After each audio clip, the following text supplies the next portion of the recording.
Na najbližšie 2 mesiace sme v Thajsku a posledný deň v Bangkoku sme strávili v nádhernom parku, ktorý sa volá Central Park. Áno, presne tak ako v New Yorku. Boli tu nádherné výhľady na celé mesto, zeleň, voda, dokonca aj rybičky a dala som si tam zatiaľ najlepšiu máču, akú som tu kedy mala. Dokonca mi ju aj takto pripravili pred očami. Užili sme si ešte trošku výhľady a potom sme sa presunuli do Lumpini parku. Ten je známy týmito obrovskými jaštermi, ktoré sa áno, takto voľne pohybujú a ja veľmi ďaleko od nich. Viete sa tu plaviť aj na týchto kačkách, ale princeznu už boleli nôžky, tak sme si radšej šli sadnúť do parku.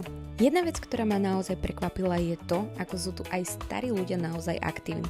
Veď pozrite sami, ako tu mali nejakú rozcvičku, tancovali a potom si šli aj zabehať. Večer sme zakončili asi najlepším street foodom, aký som tu mala. Aj keď možno nejaké sem tam hygienické požiadavky neboli dodržané, ale každopádne to bolo fakt perfektné. Siedli sme to takto v parku a už nás čakal len let do Phuketu, kde nás na našom ubytovaní čakali šváby. Ak chceš vedieť viac, nezabudni ma sledovať, pretože